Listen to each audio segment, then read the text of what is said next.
Hi hello welcome to my channel. ఈ వీడియోలో మనం ఆసియాలోని రెండవ అతిపెద్ద జాతర అయిన మేడారం ఆదివాసీల పండుగ గురించి మరియు అసలు ఈ జాతర ఎలా స్టార్ట్ అయ్యింది, ఎప్పుడు స్టార్ట్ అయ్యింది, ఈ జాతర వెనుక ఉన్న హిస్టరీ తెలుసుకుందాం. సుమారు 8-9 శతాబ్దాల క్రితం బయ్యక్కపేట పరిసర అడవుల్లో కోయ గిరిజనుల వేటకు వెళ్ళారు. అక్కడ వారికి పులుల మధ్య ఒక పసిపాప ఆడుకుంటూ కనిపించింది. పులులు ఆ పాపకు కాపలగా ఉండడం చూసి గిరిజనులు ఆమె సాక్షాత్ ఆదిశక్తి స్వరూపమని భావించి గిరిజన దొరలు ఆ పాపను తెచ్చుకొని సమ్మక్క అని పేరు పెట్టి పెంచుకున్నారు. సమ్మక్క చిన్నతనం నుంచే ఎన్నో అద్భుతాలు చేసేదని, ఆమె చేత్తో పట్టుకుంటే ఎలాంటి రోగమైనా నయమైపోయేదని ఆమె మాట గిరిజనులకు వేదవాక్కని ప్రతీతి. సమ్మక్క పెరిగి పెద్దయ్యాక మేడారాన్ని ఏలే పగిడిద్ద రాజుతో వివాహం జరిపించారు. సమ్మక్క కేవలం రాణిగానే కాకుండా గిరిజనుల కష్టసుఖాలను చూసుకునే తల్లిలా మెలిగింది. వీరికి సారలమ్మ, నాగులమ్మ అనే 2 కుమార్తెలు మరియు జంపన్న అనే కుమారులు ఉండేవారు. ఆ సమయంలో తీవ్ర కరువు ఏర్పడింది. గిరిజనులు తాము పండించని పంటలకు కూడా కాకతీయ రాజులకు పన్ను చెల్లించాల్సి వచ్చింది. గిరిజనుల కష్టాలను చూసి పగిడిద్ద రాజు పన్ను చెల్లించడానికి నిరాకరించారు. దీనివల్ల కాకతీయ సైన్యానికి గిరిజనులకు మధ్య యుద్ధం జరిగింది. ఈ పోరాటంలో పగిడిద్దరాజు పునుకొండ నుంచి, సారలమ్మ కన్నెపల్లి నుంచి, గోవిందరాజు కొండాయి నుంచి కాకతీయ సైన్యంతో యుద్ధం చేసి వీరమరణం పొందారు. సంపెంగ వాగు వద్ద కాకతీయ సైన్యంతో పోరాడి జంపన్న వీరమరణం పొందారు. జంపన్న రక్తంతో ఎర్రబడిన వాగునే ఇప్పుడు జంపన్న వాగు అని పిలుస్తున్నారు. తన కుటుంబాన్ని మొత్తాన్ని కోల్పోయిన సమ్మక్క ధైర్యంగా పోరాడింది. తీవ్రంగా గాయపడిన ఆమె మేడారం సమీపంలోని చిలకలగుట్ట వైపు వెళ్ళి అదృశ్యమైంది. గిరిజనులు ఆమెను వెతుక్కుంటూ వెళ్ళగా అక్కడ ఒక నాగవృక్షం కింద కుంకుమ భరిణి కనిపించింది. ఈ కుంకుమ భరిణ ఆ సమ్మక్కగా భావించి అప్పటి నుండి ప్రతి 2 ఏళ్లకు ఒకసారి జాతర జరుపుకోవడం ఆనవాయితీగా మారింది. ఈ జాతరను బయ్యక్కపేటలో 1 సంవత్సరం, మేడారంలో 1 సంవత్సరం చేస్తారు. ఈ మేడారం జాతరలో 4 ముఖ్యమైన దశలున్నాయి. మొదటిది గుడిమెలిగే పండుగ. గుడిమెలిగే పండుగ జాతరకు సుమారు 15-20 రోజుల ముందు చేస్తారు. ఈ పండుగ మేడారం జాతరకు అంకురార్పణ చేసే తొలిఘట్టం. గుడి అంటే ఆలయం, మెలిగే అంటే శుద్ధి చేయడం లేదా అలుగు చల్లడం అని అర్థం. అంటే అమ్మవార్లు ఆలయాలను శుభ్రం చేసి జాతరకు సిద్ధం చేసే పండుగ. ఈ పండుగ రోజున పూజారులు గుడిపై ఉన్న పాతగడ్డిని తీసి అడవి నుంచి తెచ్చిన కొత్త గడ్డిని వేస్తారు.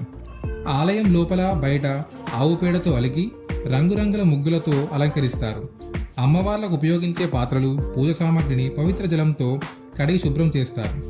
ఈ కార్యక్రమం అంతా పూజారుల ఆధ్వర్యంలో చాలా నిష్ఠగా జరుగుతుంది. రెండవది మండమెలిగే పండుగ. గుడిమెలిగే పండుగ వారం తరువాత ఈ మండమెలిగే పండుగ చేస్తారు. మేడారంలోని సమ్మక్క, సారలమ్మ గద్దెలను కోయ పూజారులు పవిత్ర జలంతో శుద్ధి చేస్తారు. గద్దెలకు పసుపు, కుంకుమలతో అద్ది తోరణాలతో అందంగా అలంకరిస్తారు. ఈ రోజు నుండి మేడారం ప్రాంతంలో జాతర వాతావరణం అధికారికంగా మొదలవుతుంది. ఈ పండుగ ద్వారా అమ్మవార్లను జాతరకు రావాలని కోయ పూజారులు ఆహ్వానిస్తారని భక్తుల నమ్మకం. మూడవది మహాజాతర. మాఘశుద్ధ పౌర్ణమి సమయంలో 4 రోజుల పాటు జరుగుతుంది.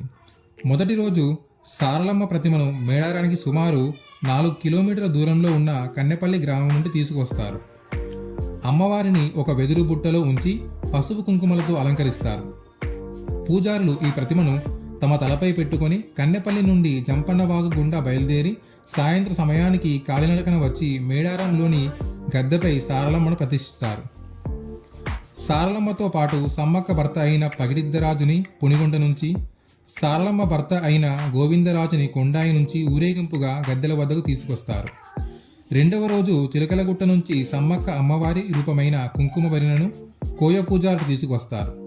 సమ్మక్క ప్రధాన పూజారి చిలకలగుట్టపైకి వెళ్ళి అక్కడ అమ్మవారికి ప్రత్యేక పూజలు నిర్వహించి కుంకుమ భరిణ రూపంలో ఉన్న అమ్మవారిని తీసుకొస్తారు. పూజారి అమ్మవారిని తీసుకొచ్చేటప్పుడు జిల్లా యంత్రాంగం మరియు పోలీసులు గాలిలో కాల్పులు జరిపి అధికారికంగా స్వాగతం పలుకుతారు. రెండవ రోజు సాయంత్రం వరకు పూజారి కుంకుమ భరిణ నెత్తిన పెట్టుకొని పరుగున గద్దెల వద్దకు చేరుకుంటారు. పూజారి అమ్మవారిని తలపై పెట్టుకుని పరుగున వస్తున్నప్పుడు భక్తులు తమ చేతిలో ఉన్న కోడి పుంజులను అమ్మవారికి ఎదురుగా గాలిలో విసురుతారు లేదా పూజారి కాళ్ళ దగ్గర వదులుతారు. ఇలా చేయడం వల్ల తమ కుటుంబానికి ఉన్న కష్టాలు రోగాలు తొలగిపోతాయని, అమ్మవారి ఆశీస్సులు లభిస్తాయని భక్తుల ప్రగాఢ విశ్వాసం. ముఖ్యంగా ఈ బాధ్యత తరతరాలుగా సిద్ధపోయిన వంశానికి చెందిన కోయ పూజలు నిర్వహిస్తారు. మొదటి రోజు సారలమ్మని, రెండవ రోజు సమ్మక్కని తీసుకొస్తున్నప్పుడు భక్తులు అమ్మవారికి ఎదురుకోళ్ళు సమర్పించడం ఎక్కువగా కనిపిస్తుంది. మూడవ రోజు భక్తులు తమ కోరికను తీరినందుకు కృతజ్ఞతగా లేదా ఏదైనా ఆపద నుంచి గట్టెక్కినందుకు మొక్కుగా నిలువెత్తు బంగారం అంటే తమ శరీర బరువుకు సమానమైన బెల్లాన్ని అమ్మవార్లకు సమర్పిస్తారు. అలాగే ఒడిబియ్యం కూడా సమర్పిస్తారు. ఇక్కడ ధనిక పేద అనే తేడా ఉండదు. సామాన్యుడి నుంచి ముఖ్యమంత్రుల వరకు అందరూ బెల్లాన్ని బంగారంగా భావించి మొక్కును తీర్చుకుంటారు. కోయ గిరిజనుల సంస్కృతిలో బెల్లం అత్యంత పవిత్రమైనది. అడవిలో దొరికే తీపి పదార్థం కాబట్టి వారు దీనిని అమ్మవార్లకు అత్యంత ఇష్టమైన నైవేద్యంగా భావిస్తారు. నాలుగవ రోజు దేవతలను తిరిగి వనప్రవేశం చేయిస్తారు. దీనితో జాతర ముగుస్తుంది. భక్తులు జంపన్న వాగులు స్నానం చేసి జాతరను ప్రారంభిస్తారు. నాలుగవది తిరుగువారం. తిరుగువారం అనేది పండుగ ముగింపునకు సూచించే చివరి ముఖ్యమైన ఘట్టం.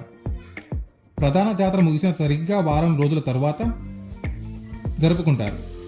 కోయ పూజారులు గద్దెలను శుద్ధి చేసి ప్రత్యేక నైవేద్యాలు సమర్పిస్తారు. జాతర సమయంలో ఏవైనా పొరపాట్లు జరిగి ఉంటే క్షమించమని, రాబోయే 2 ఏళ్ల వరకు అందరినీ చల్లగా చూడమని అమ్మవారును వేడుకుంటారు. ప్రధాన జాతరలో విపరీతమైన రద్దీ కారణంగా దర్శనం చేసుకోలేకపోయిన వారు లేదా మొక్కులు చెల్లించలేక భక్తులు ఈ తిరుగువారం రోజున మేడారం వచ్చి ప్రశాంతంగా దర్శనం చేసుకుంటారు. గిరిజన పూజారులు ఈ రోజున సామూహికంగా భోజనాలు చేసి తమ కఠినమైన దీక్షలను పూర్తి స్థాయిలో విరమిస్తారు. తిరుగువారంతో మేడారం జాతర అధికారికంగా సాంప్రదాయబద్ధంగా ముగుస్తుంది. 1966 నుండి అప్పటి ఉమ్మడి ఆంధ్రప్రదేశ్ ప్రభుత్వం దీనిని రాష్ట్ర పండుగ గుర్తించింది. కుంభమేళ తరువాత భారతదేశంలో అత్యధిక సంఖ్యలో జనం హాజరయ్యే జాతర ఇదే. ఇక్కడ విగ్రహారాధన, బ్రాహ్మణ పూజారులు ఉండరు. కుంకుమ భరిణలు, వెదురు కర్రలనే అమ్మవార్లుగా భావిస్తారు. Please like and subscribe for more interesting facts. Thank you for watching.